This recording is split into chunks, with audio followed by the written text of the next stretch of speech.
For this module, we'll be focusing on Chapter 4, Society and Social Interaction.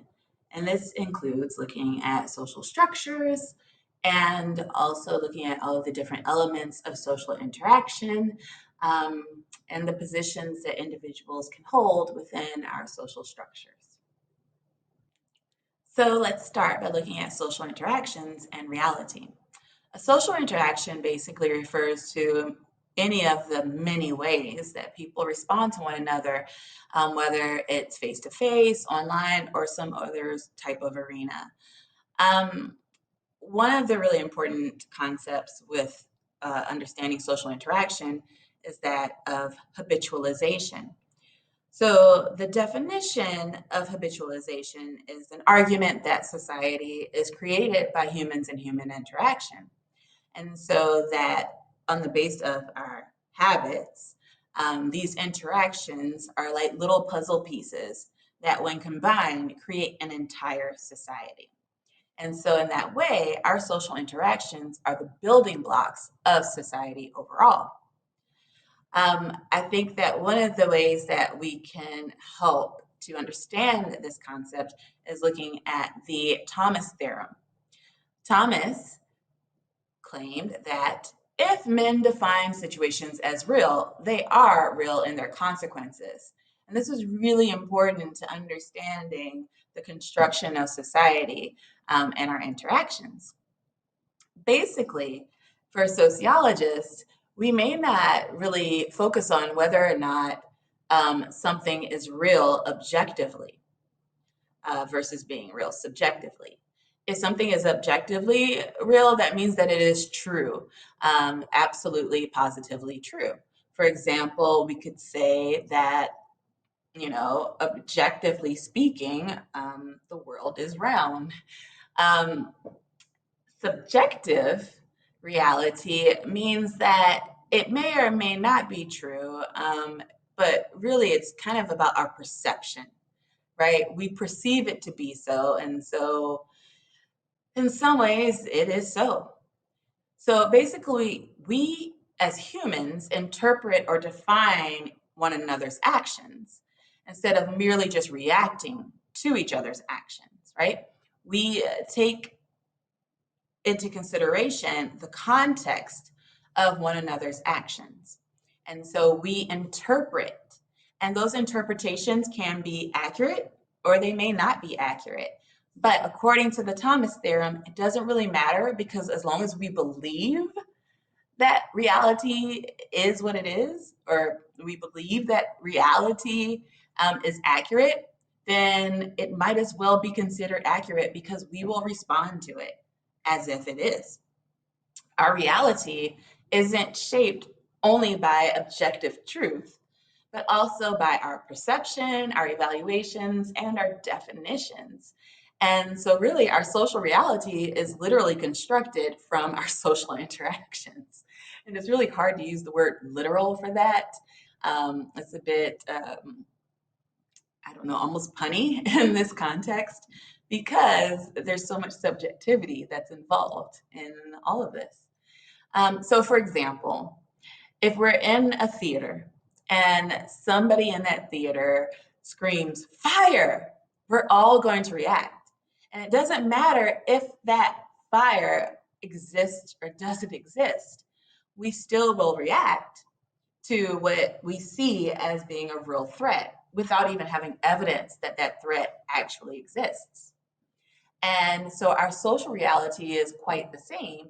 We react to things that we might view as being threats or as being inspirational or impactful in some way, even if they may not be. It could just be a placebo effect altogether. So, for instance, we have these things that sociologists talk about and also psychologists as well called self fulfilling prophecies. And you've probably heard of this before. With a self fulfilling prophecy, we view these as phenomena that emerge when people believe a false idea to the extent that it becomes true. So perhaps you've heard, oh, you're not a good student. You're not really good at this subject. Maybe you should take another course. And you develop an attitude that's like, I must not be good at that. maybe I shouldn't focus on that and I shouldn't practice or build up that skill. As a result, you end up with a self fulfilling prophecy because you haven't practiced and you haven't been building on that skill. Does that mean that you actually weren't good at it? No, right? But now you've created a self fulfilling prophecy where you're not good at it as a result of your reaction to someone else's action or interactions. And it gets even more complicated when you start to realize that our interpretations of what others say and do may not be accurate either. You ever get a text message and you've completely read the tone wrong or incorrectly? I do all the time.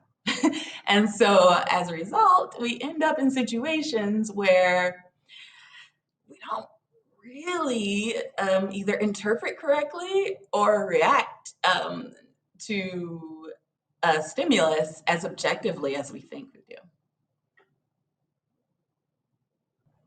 All right, so now that we've had this very abstract explanation of society and interactions in reality, let's look at the elements of this very abstract concept that is also social structure. So, social structure really looks at the way in which a society is organized into predictable relationships, right? So, these expectations that we have of how a society will work, the predictions that we make about processes and relationships. So at the largest level of that social structure, we have social institutions, and we've talked about these before. Social institutions are organized patterns of beliefs and behavior centered around our basic social needs, and so they fulfill a need and serve a function. Some of our social institutions would be like the family, mass media, government, economy, healthcare, even sport. And so a lot of our behaviors and our beliefs are centered around these social institutions. Another that I didn't list there is religion. And religion very much impacts directly our belief systems, whether or not we adhere to religion, this is still true, and our behaviors as well. We have religion embedded in the United States within our social control systems, even within our monetary system, where on cash it literally says, "In God we trust." And so we could say that religion, regardless of whether you as an individual participate or adhere to a specific religion, it still has an impact on our social structure. And so the way that this comes about is through institutionalization. You'll notice that some of our social institutions are fairly recent um, and were not previously social institutions, like looking at medicine and health, for example. Previously, a lot of the um, context that medicine now covers was actually under the purview of religion as a social institution. And so medicine has become institutionalized or implanted as a convention or a norm in society. These institutions often exist by consensus, both prior consensus of, when they emerged and became more and more um, uh, conventional, and also current consensus, sorry, as we continue to adopt and adhere to these institutions. The institutions are viewed by the functionalist perspective as being uh, necessary to fulfill essential functions in our society. And I think it would be really interesting for you to take a moment and think about what are those functions. If I take any social institution, what are the functions that those social institutions serve? Well, typically they replace members or personnel, even if you're talking about, looking at our institutions that provide services and goods for members of society. They teach new recruits. So, for example, if you were looking at the family and this function within the family institution, any new family members are taught or socialized within the institution of family. Producing and distributing goods and services. Again, you could even apply this in the family, where you're looking at how we distribute food and care. Both could be considered goods and services, respectively. Or you could look at the economy, where it's a very direct and literal understanding. They help to preserve order and provide some sense of social control and um, order. And they provide and maintain our sense of purpose, right? They redefine or support our ideas of identity and belonging. The conflict perspective would actually look at this in a different light, and they would focus on how our major institutions help to maintain privileges among those who are most powerful in our society, including groups and individuals who hold a lot of power and control. They would also say that social institutions like education systems have inherently conservative natures, and that they impose those natures or those contexts, sorry, on individuals, and that social institutions operate in gendered and racist environments as well. And so then you might see that some of the challenges to these environments actually emerge from the conflict perspective, like feminist theory or critical race theory. And then finally, interactionists would actually say that our social institutions affect everyday behavior, and that our everyday behaviors are conditioned by the roles and the statuses that we accept. And that moves us into a discussion of status. Status actually refers to any of the full range of socially defined positions within a large group or society, from the lowest to the highest. And all of the statuses that we hold are called a status set. So, as an individual, you hold several different statuses. You may be a parent or a child, you may be a sibling, you may be a student. I hope if you're watching this video or enrolled in this class, or you may be a worker or employee. And those are all combined considered to be your status set. Some statuses we consider to be ascribed and others achieved. Ascribed statuses are those that are assigned to a person by society with no consideration for your actual achievements or personality. You really don't do anything to earn these statuses or positions. So if you're someone's child, all you did was, be born. And so you actually don't consider that to be an achieved status. It's just an ascribed status. Other statuses that would typically, but not always, fall into ascribed status category would be race and ethnicity, perhaps gender and sexuality. If you're a cisgender person, maybe this is arguable. Um, and I guess some other statuses like being a sibling, um, or your age, perhaps, that you don't really have any control over. Typically, the assignment of ascribed statuses occurs at birth. So I should also throw that out. Achieved statuses actually come from our own efforts. You have to do something, and sometimes the bar for that achievement is actually very minimal. So an achieved status could just be becoming a parent, which kind of seems like a big deal, but there's not that much that you have to do um, through our at least traditional methods to become a parent. If you're looking at parenting or parenthood as an achieved status through like adoption, that's a little different. And that typically takes a whole lot more effort um, than other methods of parenthood becoming. I don't know what a good technical term would be for that. So we have the achieved statuses and ascribed statuses that make up a dichotomy describing our social statuses. Another element or another type of status is a master status. And so we typically, as individuals, have tons of statuses that are conflicting. And so often we agree that certain statuses are more important than others. and that these are master statuses because they dominate other statuses and determine our general position in a society. And it's really a toss up for any individual person as to what their master status is. And it can actually change depending on the environment that you're in. So, some of my statuses that I think are pretty important would be that I'm a professor and also that I'm a Black woman.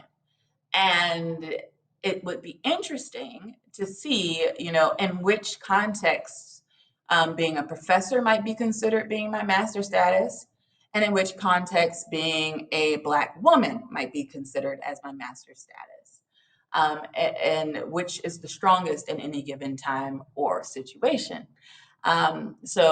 It'd be interesting to see as well for you. Do you think it would be difficult for others to identify your master status, or that there might be a conflict or conflicting idea of which of your statuses is most important or stands out? Finally, we get into social roles. And these are expectations for a position. It's how we play out those statuses. So the patterns of behavior that represent a social status. So I like to think of it as the status being a position that you hold.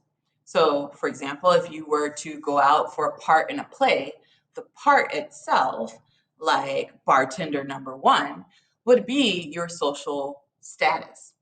But how you play out that part would be the role, right? Or the roles that are connected to that, right? So, what are the patterns of behavior that we attach to the part or status of bartender number one? Well, I guess, you're somebody who has a knowledge of mixology, or you're able to toss bottles of beverages into the air without dropping and breaking them. I don't know. But those roles that are specific to a particular status are similarly to our status set referred to as a role set. And so you have multiple statuses, and each of those statuses has multiple roles, and all of the roles that are specific to a specific status are considered to be a role set. So there's a lot of opportunity for confusion and conflict here. And so as a result, we end up with these other categorizations for roles. You can have role strain, role conflict, or role exit. I'll start with role conflict and then go into role strain, because these two are the most complicated of the three that I just mentioned. With role conflict, this means that you have multiple statuses, right? So here's status one, here's status two. And these statuses have roles or behaviors that conflict with one another, okay? So you have status one, status two, each has its own roles, and those roles conflict, okay? So two or more statuses here.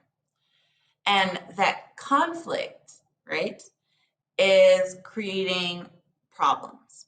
So let's add some actual examples here. So I'll use myself as the example because I actually do run into role conflict often in real life. So I am a mother and a professor. And both of these statuses have roles that require my attention and time. As a professor, I need to give my students attention and respond to them. And that requires time on my part to create these lovely videos, or to respond to emails, or to meet with you during office hours. I also, as a mother, in status number two, have children that require a lot of the same things, actually. They require my attention, that I speak to them, that I interact with them, and that I actually teach them things and socialize them as well. And sometimes these requirements happen at the same time. I might have a kid who's homesick, or I might be called to come pick up a child, or there might be an emergency, while I'm teaching, or less directly, I might be needed to respond to emails for an assignment that's due at midnight tonight. That's a big one. But also, my kids need me to get them ready for a bath or to help them with their homework. This would be called or referred to as a role conflict because my roles from two different status are conflicting with one another. Right? I like to actually think of this, and you see me using the hand gestures, but I like to actually think of this as being a physical conflict, right? Because when we hear the word conflict, we're thinking of two or more parties that are actually coming together. There's a tension there between two or more parties. And this is important because role strain can easily be confused with role conflict if you don't use this kind of, visualization. So with role strain, I typically look at this as being one entity, right? So I'm going to use this little wrist rest. It's a little, puppy. Um, but with role strain, we have one status. And within that status, there are multiple roles that are pulling against one another, right? That are fighting one another and causing problems. So here's my example here. With role strain as a mother, again, one status here, I'm expected to be loving and nurturing, but also a disciplinarian, right? And that's asking for a lot. And so sometimes those two roles within one single status can also be at odds with one another, right? And so that creates strain. And strain, usually you think of something that's pulling, right? It's being stretched, it's uncomfortable. It's not two different things like impacting one another, but it's just within one status. These roles are straining, right? Does that help you to differentiate between the two? So maybe try to think of some examples in your own life where you've had role conflict with multiple statuses or role strain within an individual status, and experience those things. The easiest of these three, role exit, is pretty simple. It's literally what it says it is. It's where you exit a role, you disengage from a role that's been central to your identity.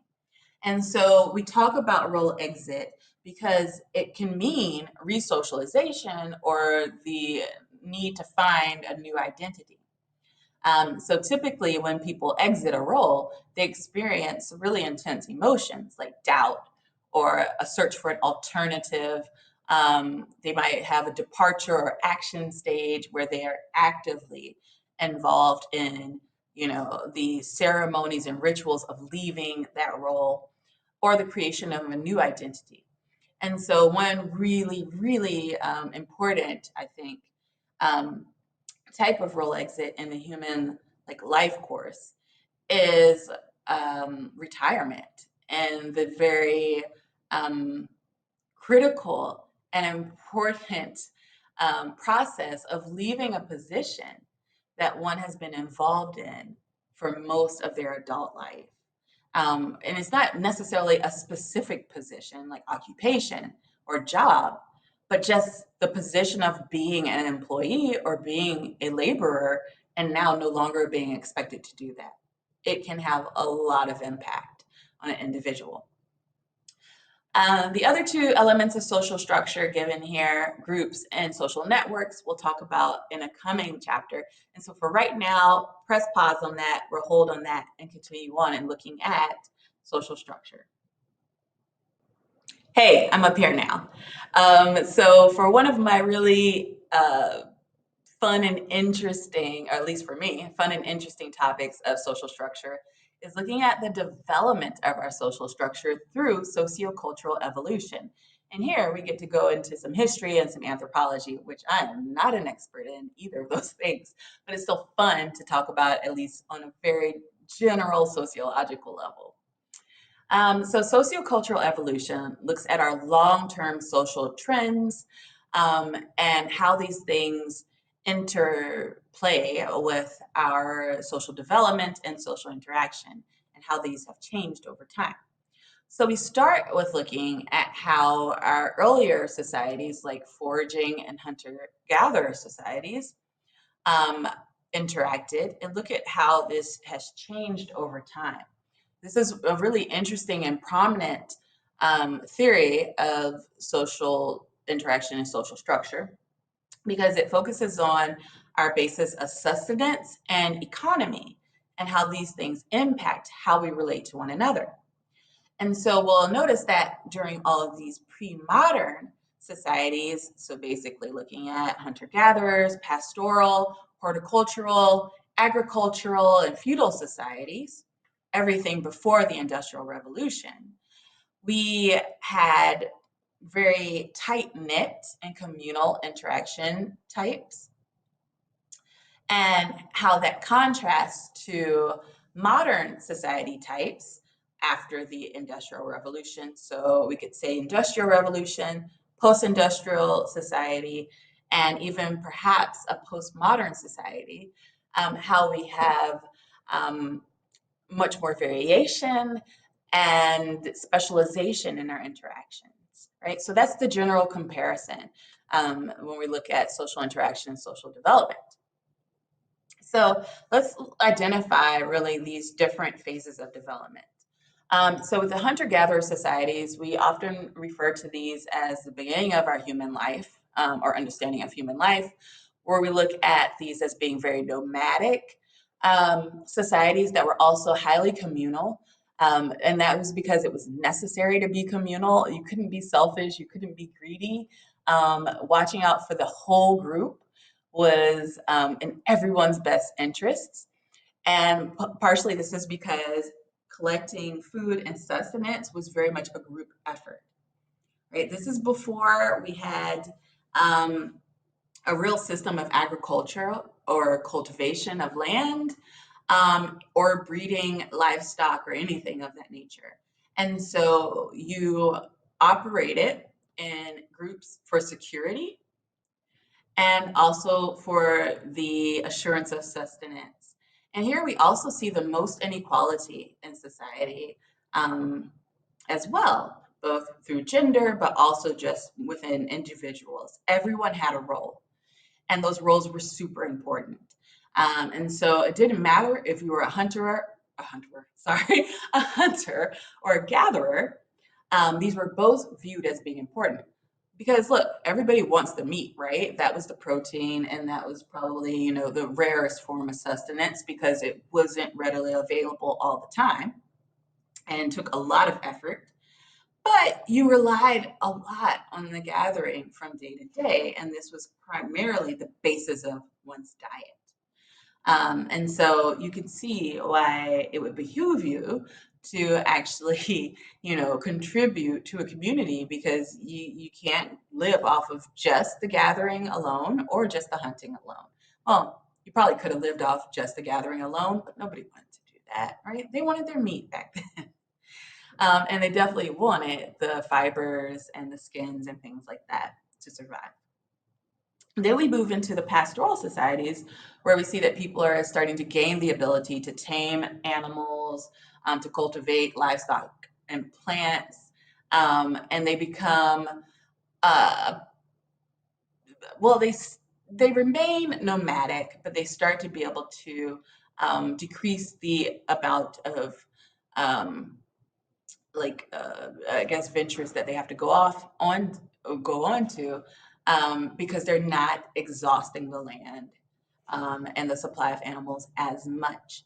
But because of the herding, which still does exhaust the land, they need to move and follow the animals to, you know, new places to graze and things like that. So we're still not settled here, um, and we're still pretty communal at this level.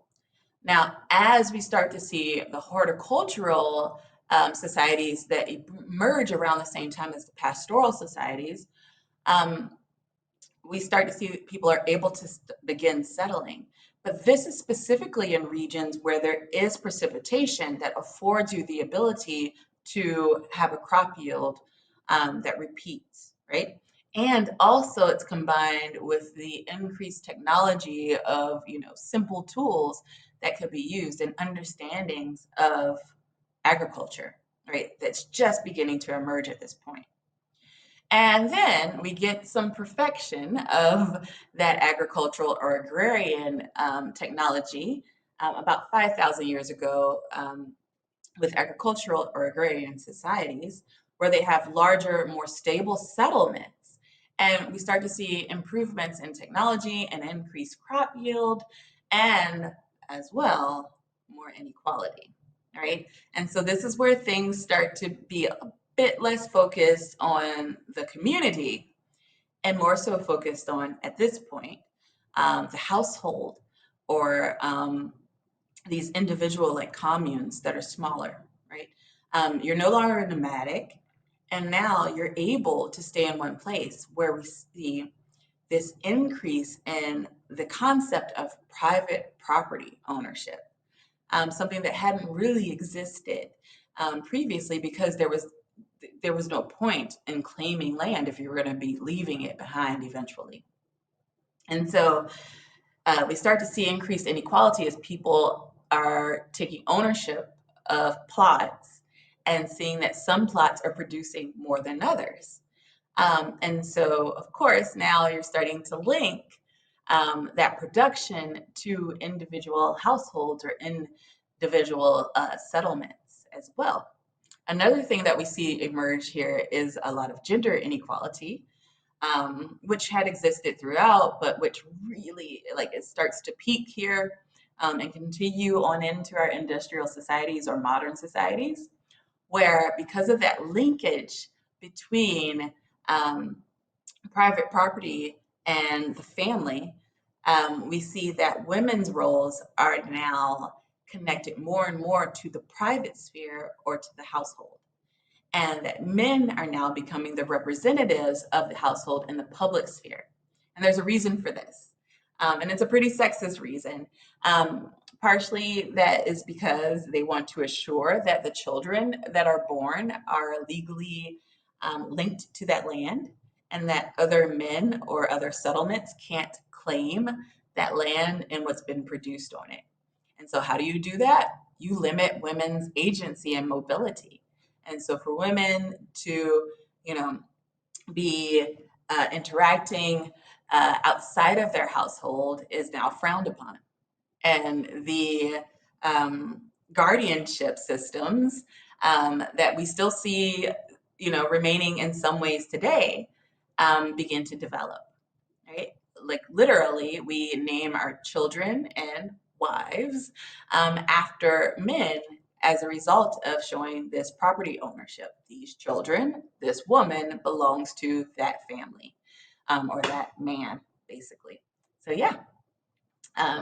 These are some things that we start to see. And so you can see that we're right there on the verge of going into a less communal, but more variable and more specialized modern society.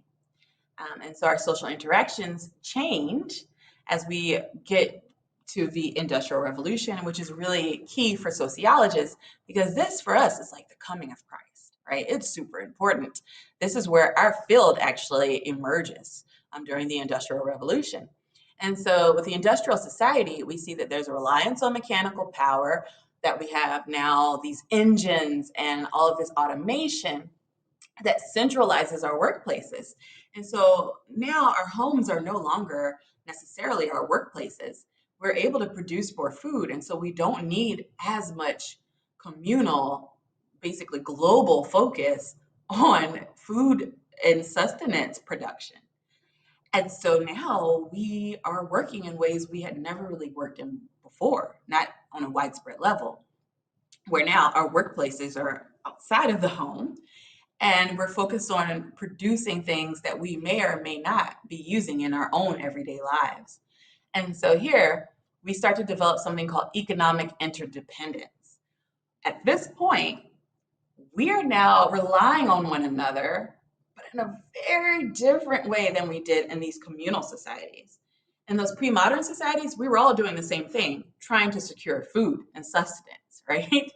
And now in modern societies, we are all very specialized in the different things that we do, to the extent that we can't live without one another because we need that thing from others. So, for example, I really don't do many other things other than be a sociology professor and be a parent to my children. I don't grow food, right? I go to a grocery store for that. So that's like my dependence for sustenance is on people who I don't even know, right? Or from people all around the world that I'll never meet in order to get food.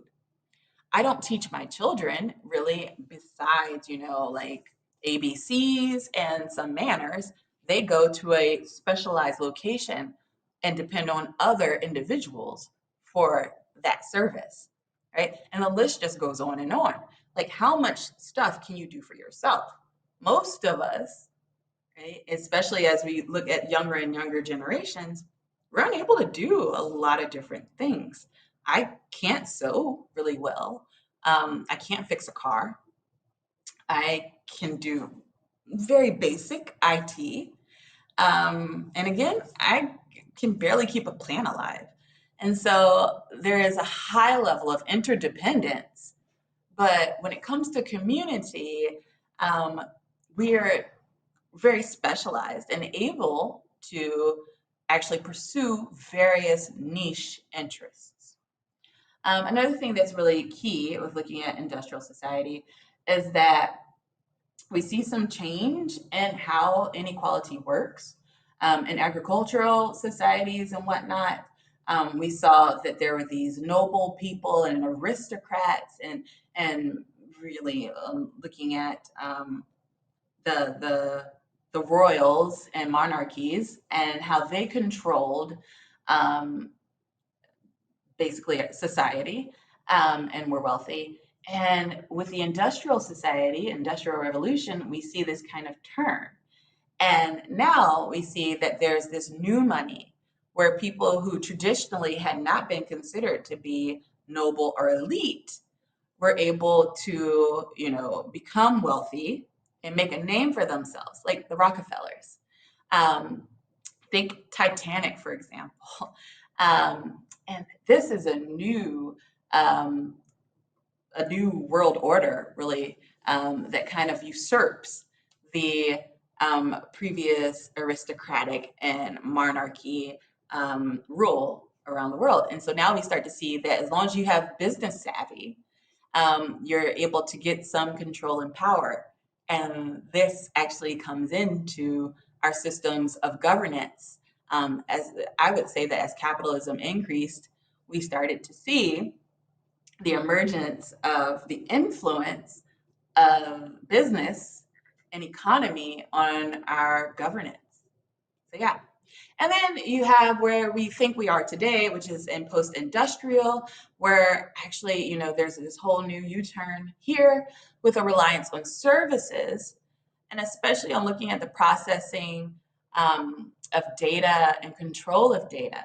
And so a lot of us, our jobs aren't actually to produce something tangible necessarily, at least not directly, but it's to disseminate information and analyze information. So really interesting to look at this change in the system of social development, um, or social structure throughout eons, but also, and I'm probably not using the word eon right here, but also just to look at how our interaction with one another changes as well. We go from having very similar lived experiences to having very, very different variations of lived experiences and interests and things like that. And so next, we'll look at some of the theories of these social interactions as well. All right, so continuing to bounce around in this video, I'm going to start with a functionalist perspective because I always do. I just always go in the order of functionalist, conflict, and then symbolic interaction. It's a habit at this point. For the functionalist perspective, remember they're really going to be focused on function and structure. And so my man Durkheim here, one of my favorite sociologists, looked at the study of collective behavior, or what he called a collective conscience. He was really interested in communal beliefs morals and attitudes of society, and how those change from pre-modern to modern society. And so Durkheim believed that social integration was a key factor in our social lives. And he talked about how integration changed from pre-modern to modern society.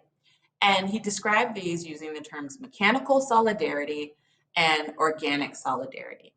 So the solidarity here would be considered the integration, the ties that we hold, right? The bonds that we hold. And he said that those bonds or ties, the solidarity, could be mechanical or organic. You have to be careful with this one because if you kind of use our modern sensibilities about how these words work, mechanical and organic, you'll actually end up confusing the two, right? Like typically, modernly, when we talk about mechanical, we think of something that's technologically advanced. And so we might think that it's modern. Or when we hear the words organic, we think of something that's natural. So we might think pre modern, but don't do that. Okay. That is not the right direction to go into. What Durkheim means by mechanical here is that something is automatic, as in you're automatically born into it, right? You don't need to make any decisions. You don't need to have any interests or anything like that because you're going to do what everyone else does in this pre modern society. And that's focused on sustenance, right? You're going to be a farmer. Why?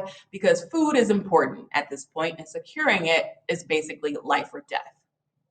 And so, in a society that is focused on mechanical solidarity, or that you know is centered around mechanical solidarity, all individuals are going to be performing the same tasks, and there is a collective consciousness, right?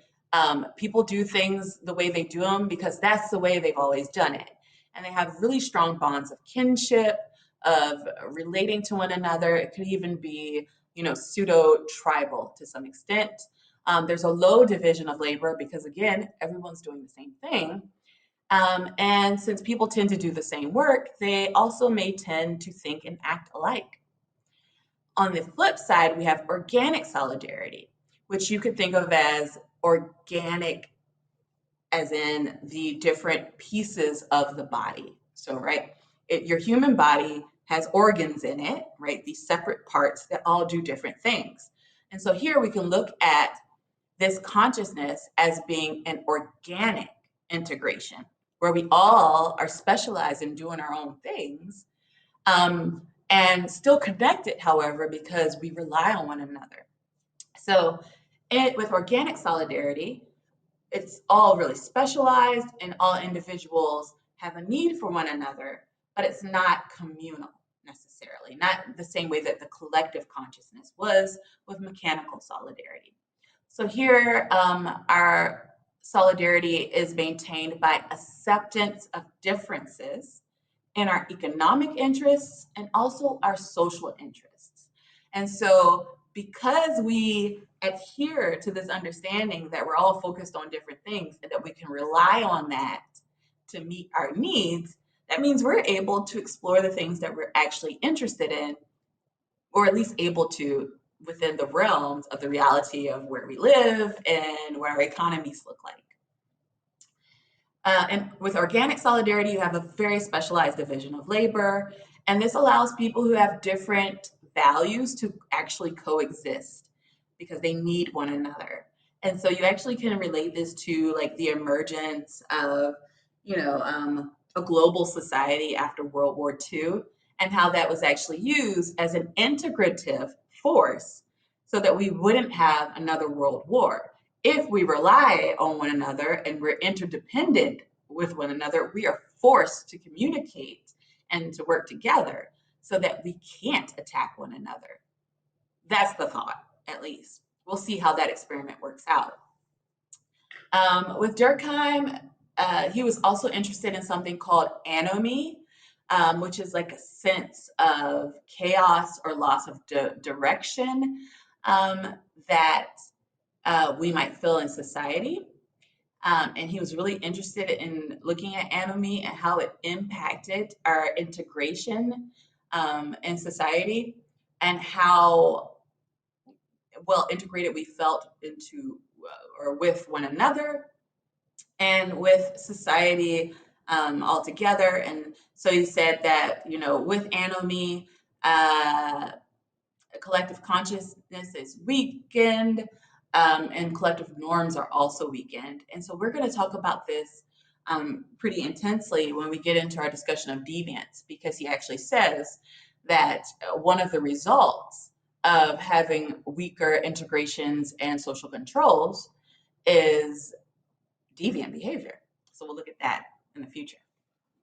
All right, so moving on to conflict theory next. All right, so conflict theory is another fun one. And here we're going to talk about Marx and Weber. So starting for Marx with his view of society's construction, that he basically overall felt like societies depended on a base and a superstructure, and that's what defined any particular society. Here, the economy is seen as the base, um, and that everything else is built on the economy. And so our superstructure, all of it, government, family, religion, education, culture, every element of it, according to Marx, depends on that base of the economy. And so obviously Marx really stresses the importance of economy, um, and its impact on the rest of society. So if you're starting to sense that this is going to be a long video, you are absolutely right. We're not done yet. We're not done with Karl Marx in particular.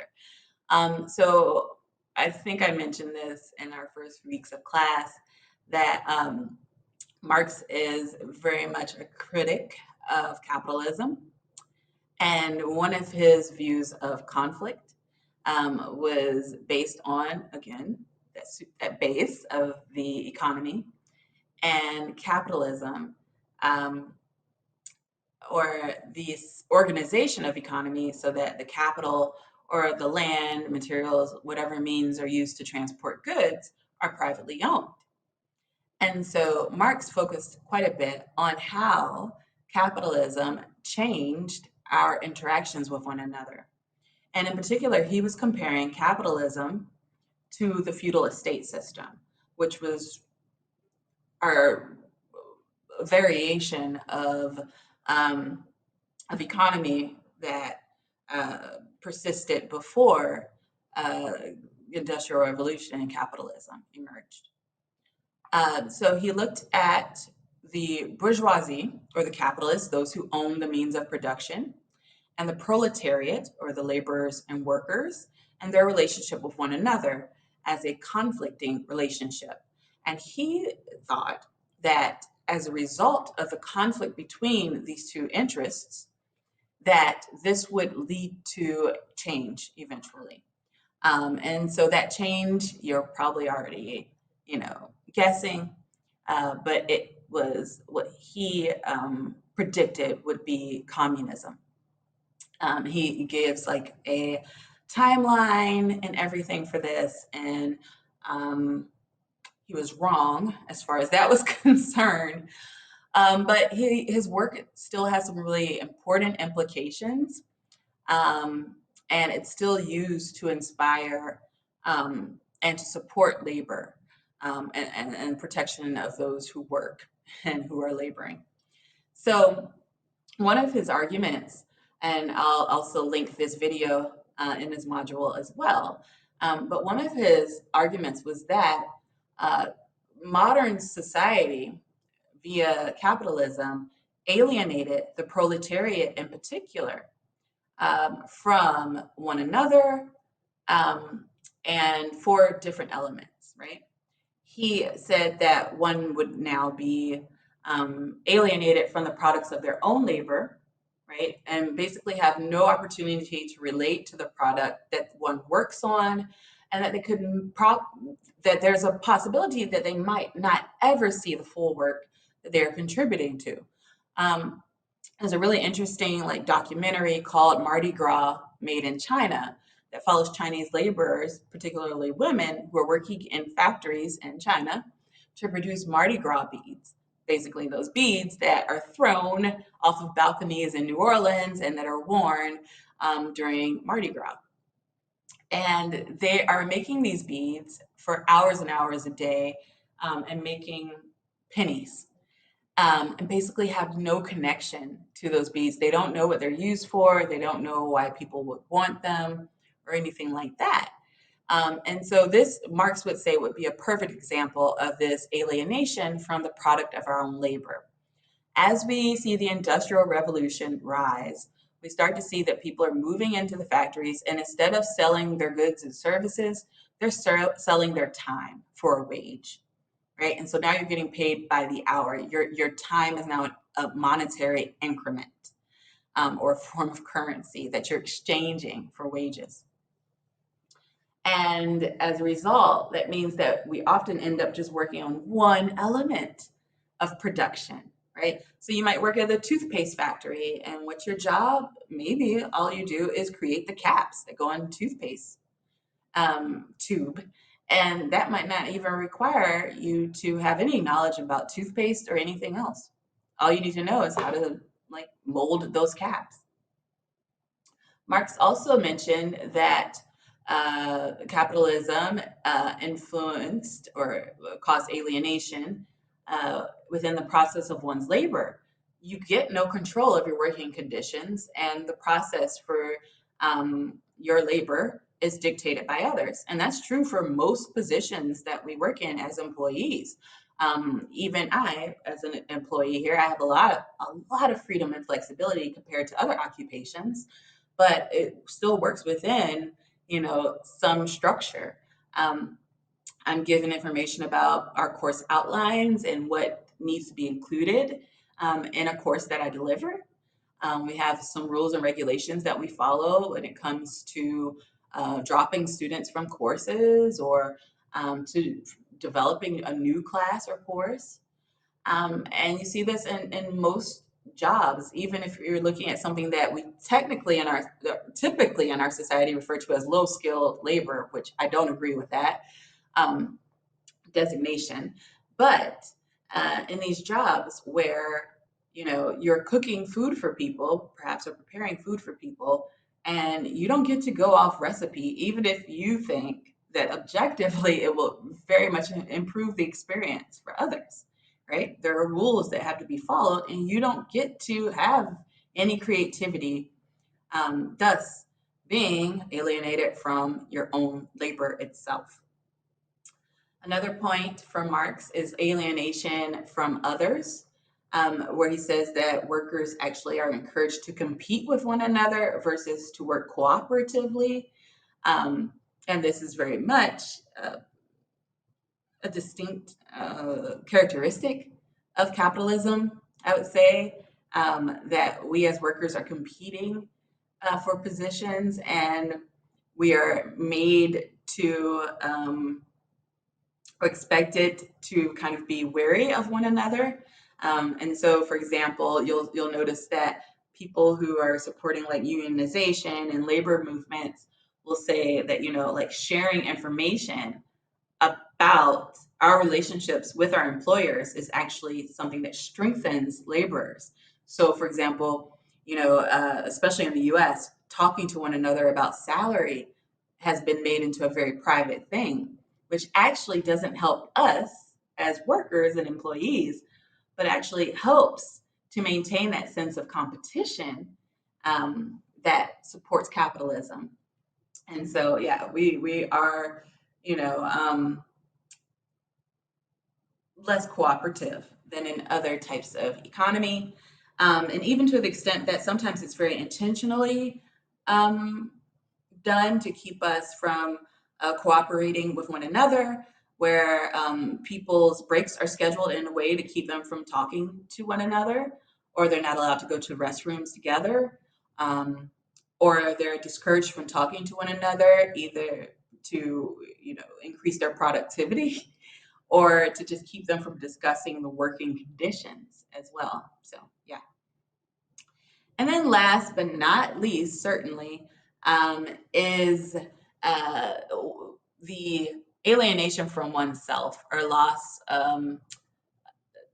of connection between the worker and their occupation, where perhaps in some positions that occupation is no longer really is no longer connected to one's sense of self or identity.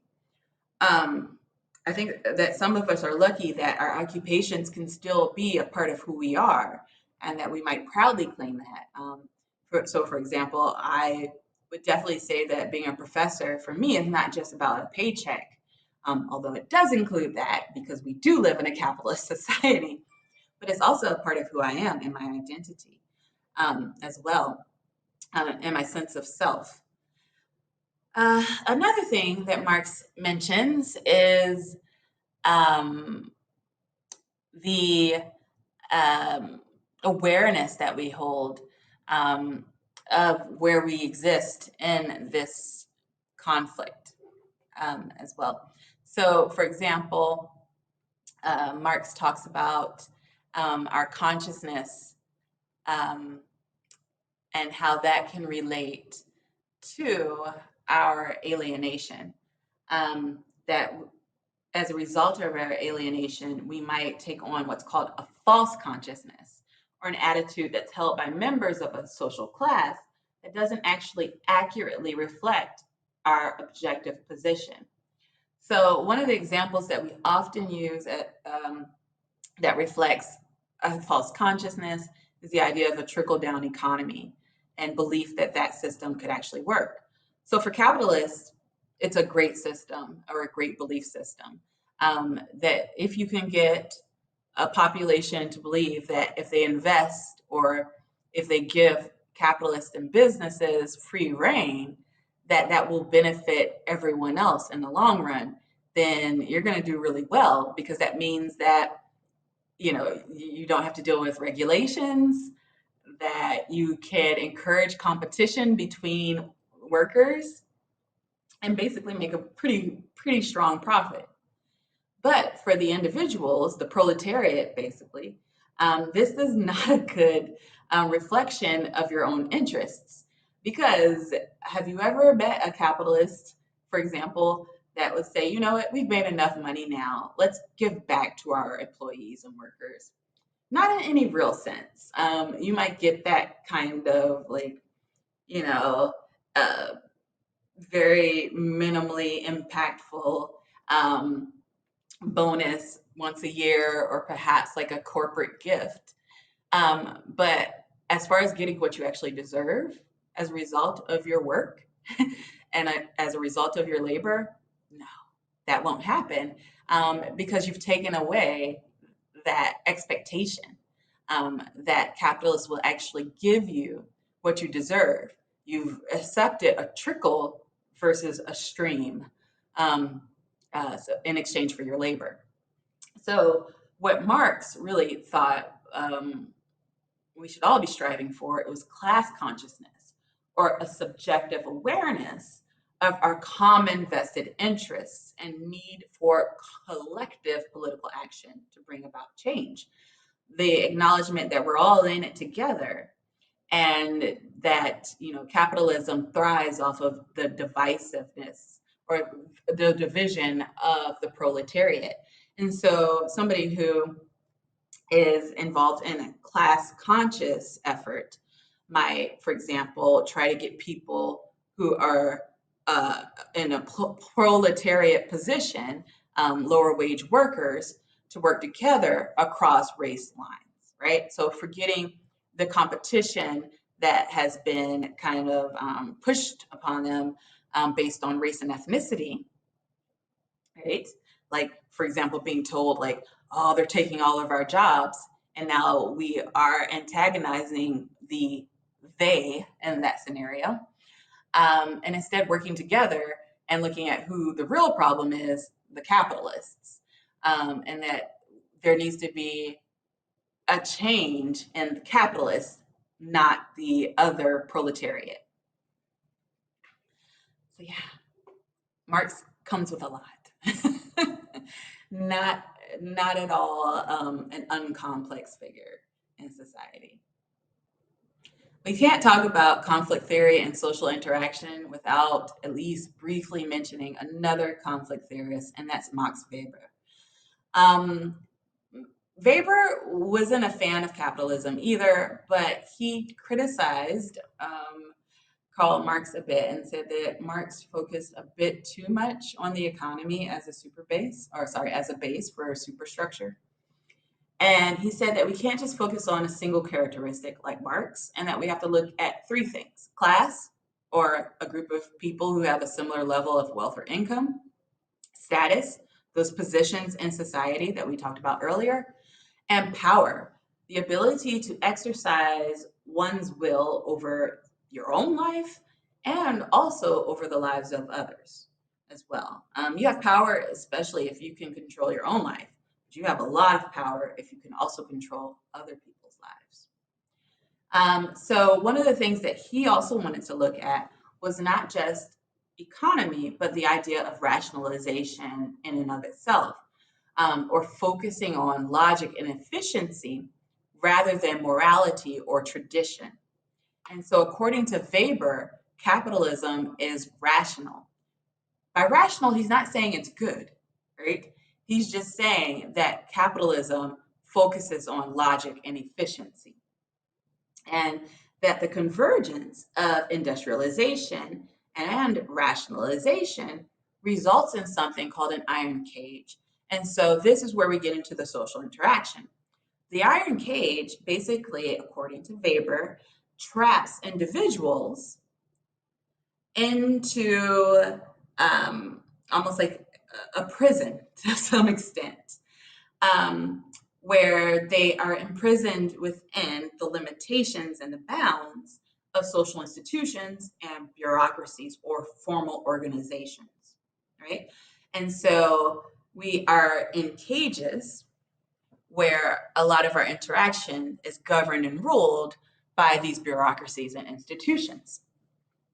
Another contribution from Weber, sorry, I'm making myself a little more comfortable because this has been a long recording. But another contribution was this piece that I actually read in grad school, and it was one of the few things I read in grad school that I actually enjoyed. I don't love nonfiction, I'm sorry. But The Protestant Work Ethic and the Spirit of Capitalism. And so, thanks to John Calvin and also Martin Luther, you can go Google them to get more information, um, and concepts of things like predestination. Weber says that religion actually impacts our rationalization and creates like a basically fertile like ground for the development of capitalism. So this is fun, actually. And again, it's a bit of a pushback against Marx, who was focusing on economy and how everything else was influenced by economy. Weber is looking at how these other elements of culture and religion and things like that actually influence economy.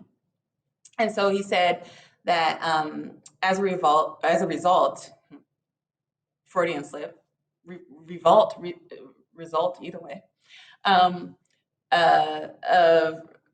the changes in the church with Protestantism, moving from the Catholic emphasis on, you know, on the positioning of one's, I guess, access to eternity, and how this shifts with Protestantism to predestination, right? That your that God, being all knowing, actually knows where you're going to end up, right? Before you were even born, before you were thought into existence, whether you're going to go to hell or heaven for eternity has already been decided. So if your salvation was already predestined, you basically had to look for signs of that destiny in your everyday life. And so as a result of, this prophecy already being fulfilled, you know, you basically looked for any evidence that you could find that you were destined to go to heaven or hell. And as a result, it was almost like, again, a self-fulfilling prophecy, where you felt like if you were hardworking and successful, that was a sign that you were going to heaven.